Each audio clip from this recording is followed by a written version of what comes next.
Sir ఒక party విషయానికి వస్తే అరవ శ్రీధర్ గారిపై కొన్ని ఆరోపణలు వచ్చాయి. డైరెక్ట్గా మహిళా మీడియాకి వచ్చి కొన్ని ఆధారాలతో సహా ఆవిడ మాట్లాడడం జరిగింది.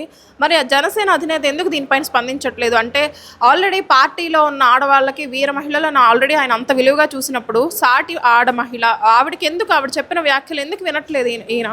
అమ్మ పవన్ కళ్యాణ్ గారు అనే వ్యక్తి ఒక జనసేన పార్టీ ఎమ్మెల్యేలు ఉన్న కాడ జరిగితే స్పందించడం కాదు, రాష్ట్ర వ్యాప్తంగా ఉన్నటువంటి సమస్యల మీద మాట్లాడే వ్యక్తి, రాష్ట్రానికి ఉప ముఖ్యమంత్రి ఆయన.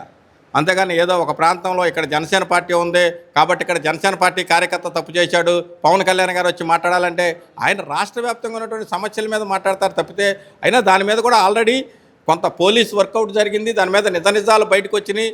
తర్వాత కూడా మీరు విన్నారు, దాంట్లో ఆమె పాత్ర ఎంత ఏంటనేటువంటిది కూడా బయటకు వచ్చింది. కాబట్టి అవన్నీ కూడా లీగల్గా అలాగే పోలీస్ పరంగా చూసుకునేటువంటి చర్యలు కానీ పవన్ కళ్యాణ్ గారు బయటకు వచ్చి మాట్లాడే పరిస్థితి లేదు.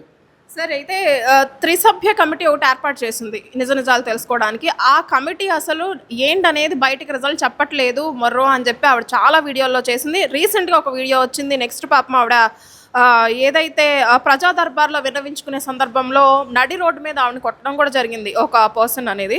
సో ఇవి ఇన్ని జరుగుతున్నాయి, ఇంత దారుణం జరుగుతున్నాయి, ఏదో ఇండైరెక్ట్గా కానీ డైరెక్ట్గా కానీ ఎందుకు ఆయన బాధ్యత చెప్పట్లేదు?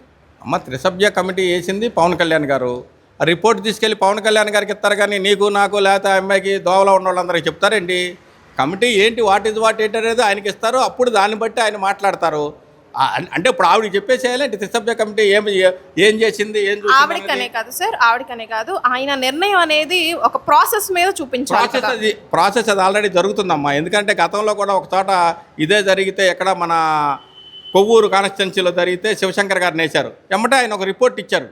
అట్లాగే ఒక రిపోర్ట్ ఇస్తారు, దాని మీద ఏంటంటే కొంత పోలీస్ పరంగా బయటికి తీసుకోవాల్సి ఉంటాయి, లీగల్ పరంగా ఉంటాయి, అలాగే దానికి సంబంధించినటువంటి రూట్ మ్యాప్లు ఏంది వాళ్ళు బయటికి తీసుకొస్తే అది చాలా డిస్టర్బెన్స్ అవుతుంది. కరెక్ట్ సార్, ఒక అధినేత అని ఆయన రెండు వైపులు ఆలోచించాలి. ఆవిడ రాగానే న్యాయం చేయడం అని కాదు, నిజాలు ఉంటాయి, జస్టిస్ ఉంటుంది, ఆయన కరెక్ట్గా ఫాలో అవుతున్నారు. ఓకే సార్, అయితే ఒక అంత విలువ అరవ శ్రీధర్కి మొట్టమొదటిసారి వచ్చిన అవకాశం, అది ఎంతో మందిని కాదని ఆయన వరకు వచ్చిన అవకాశాన్ని మిస్యూజ్ చేసుకుని అసెంబ్లీలోకి వెళ్ళి మరీ ఆ మహిళతో వీడియో కాల్ చేయాల్సినంత దిగజారినప్పుడు ఒక పార్టీ అధినేతగా పర్సనల్గా ఆయన ఎమ్మెల్యేకి ఏమైనా చెప్పారు, హితబోధ చేయడం జరిగిందా?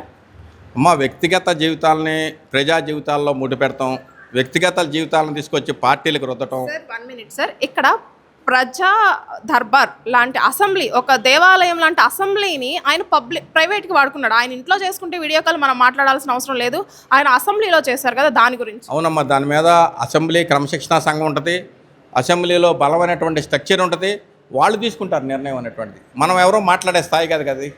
అసెంబ్లీలో జరిగిన దానికి అసెంబ్లీలో క్రమశిక్షణ చర్యలు ఉంటాయి, అసెంబ్లీకి ఒక కమిటీ ఉంటుంది, వాళ్ళు తీసుకుంటారు చర్యలు. నిజంగా అదే కనుక జరిగితే ఏం చర్యలు తీసుకోవాలనేది స్పీకర్ గారు ఉంటారు, వాళ్ళు తీసుకుంటారు.